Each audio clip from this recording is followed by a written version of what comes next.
Alright, if you watched my other video on my mount, now we're going to do the balance for this tire with this manual tire balancer.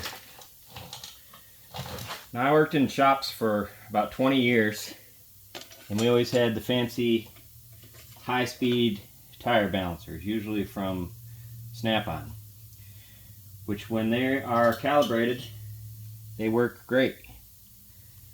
But what I found was they went out of calibration and, you know, Snap-on or whoever would charge money to come in and recalibrate them. So a lot of times the shop didn't want to do it. So when you balance a tire on one of those high-speed ones, when you're finished with it, you know, it's got these clamps that grab the sides of the tire and then spin it and then say whether it's balanced or not. So you add weights until it's balanced and it says 0. So you can undo those clamps. You should be able to spin it a quarter turn, an eighth turn, 16, you know, whatever you want. You should spin it any orientation you want on the face, reclamp it, spin it, and it should come up zeros if it's balanced. What I found was most of the time you would balance it, spin it in the clamps, and then re-spin it on the machine, and it would say, oh, it needs 10 grams in this new spot. So the machines weren't calibrated. They weren't working correctly. So a lot of times you're paying for a balance, and the thing's not even balanced when it leaves the shop.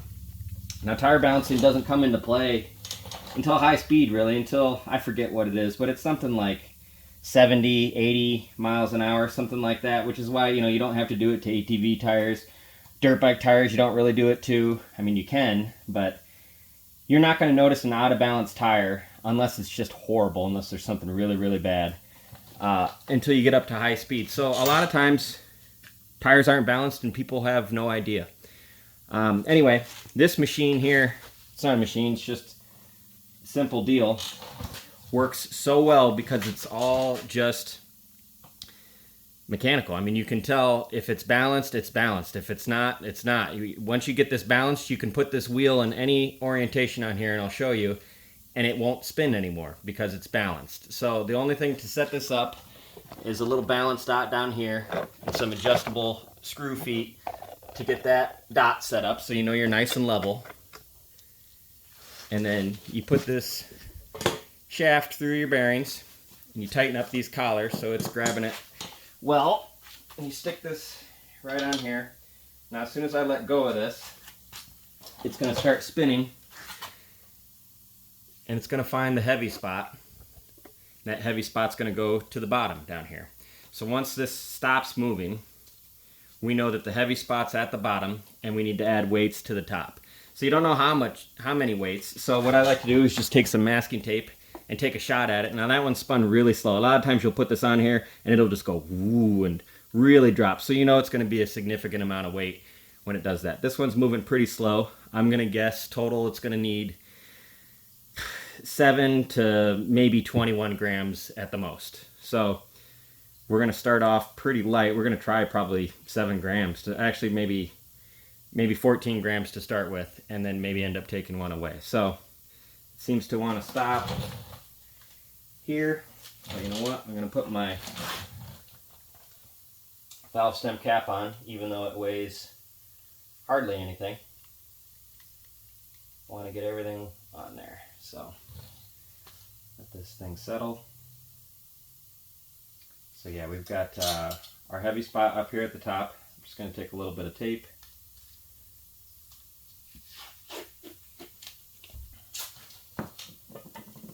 I've got 14 grams right here. I'm going to take 14 grams and just tape it to this top part. Actually, before I do that, I'm going to grab a rag and just a little bit of brake clean.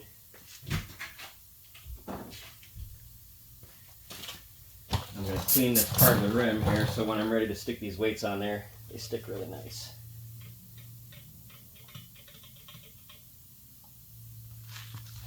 This side just in case. Now if it's a lot of weight, I'd like to get it on both sides, make it nice and even. You can just stick it on one side, it'll be okay. Alright, so let it settle again.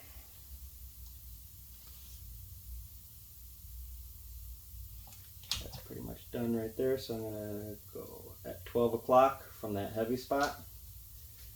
tape these into position. So now I'm just going to move that spot and see what happens.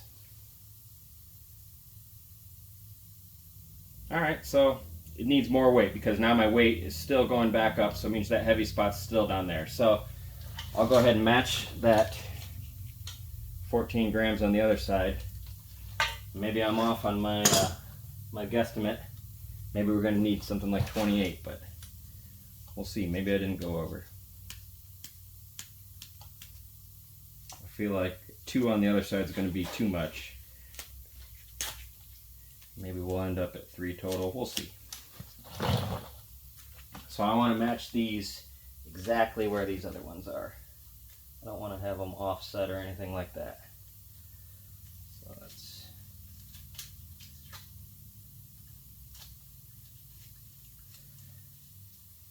okay. So now we got 28 grams. I'm going to move that over there. Ooh, that's pretty good. So now I've taken those weights and I moved them to over here. Still doesn't want to roll back, which means we're counterbalancing that. Oh, you know what? Before I got started, I forgot to remove the clip-on weight.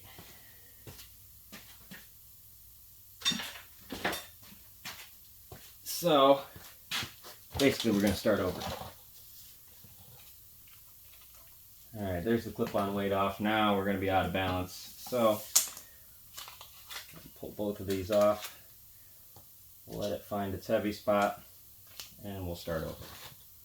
So it's just a test run.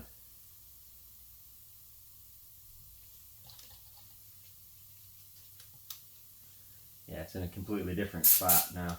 We don't want to put weights all over. We want to have weights in one spot. So even though that would have been balanced with a weight down there and then weights across from it, I don't think it's a good way to do it. I like having weights in one spot.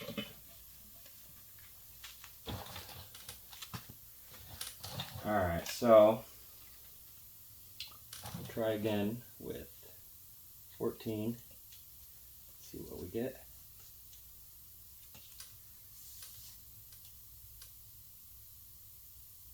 Oh, look at that. So 14 is too much. It's making that heavy spot fall down now. So pull this off of here.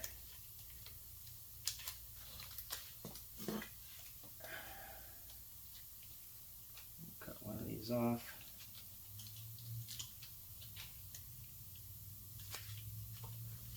So now we're just going to have 7 grams.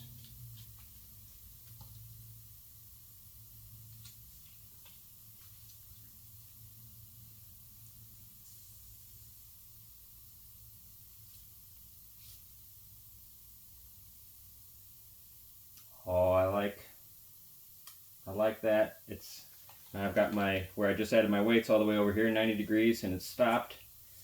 I'm going to take it on this side 90 degrees. Should move this camera here so you get a better angle at it. Yeah, so this looks pretty good with 7 grams on it because I can take. So when we started off, I had to add it to the top here because my heavy spot was down here. So I counterbalanced it with 7 grams. Move this up just a bit. There we go.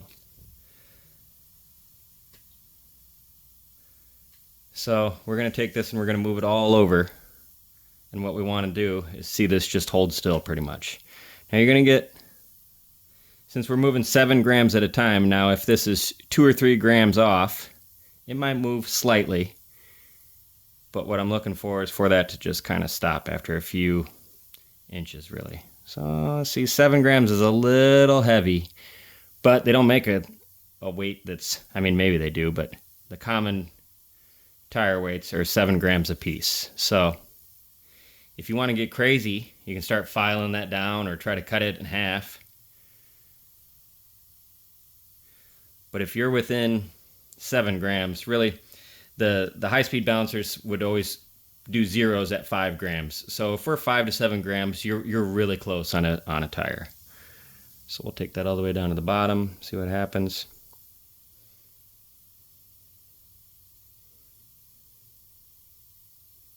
Looks good. Moving just a hair, but it stops. So now we'll take this up to the top.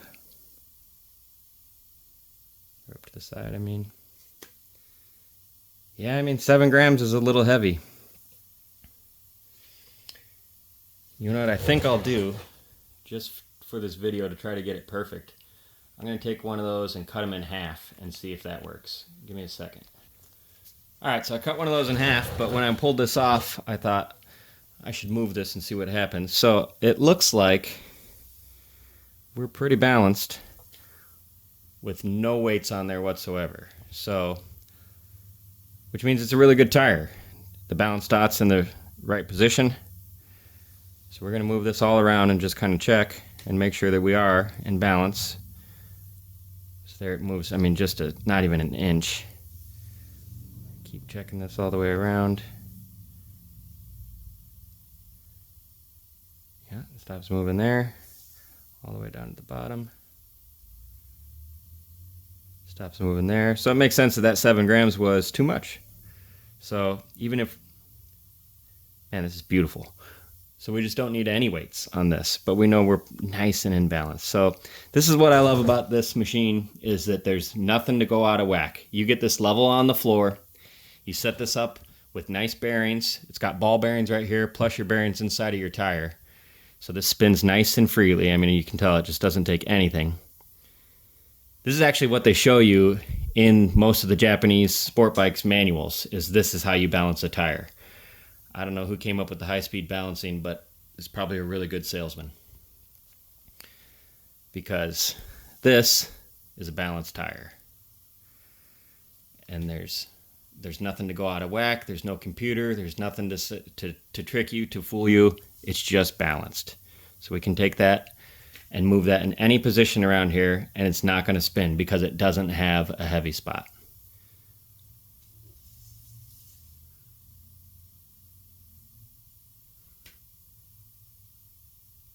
So that moves just a bit right there, which, I mean, we're talking 1-2 grams maybe, because it moves a hair, and then you'll see it just comes to a stop.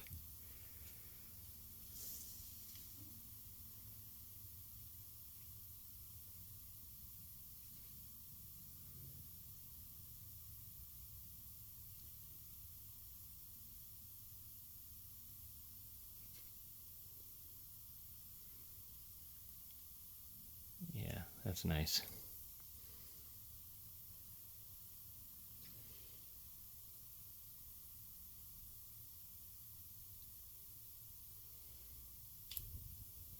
Pretty much everywhere I put it, it comes to rest.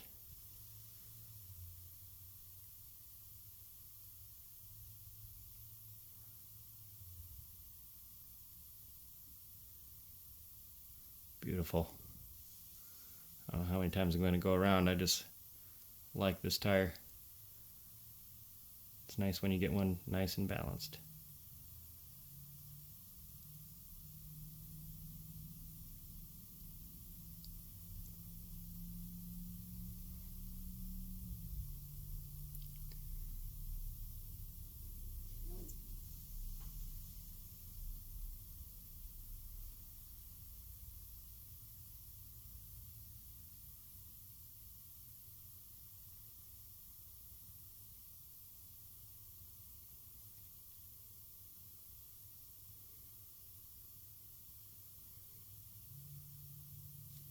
Beautiful.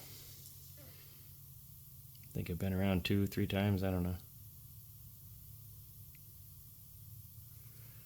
That's probably the worst spot right there, but it really doesn't.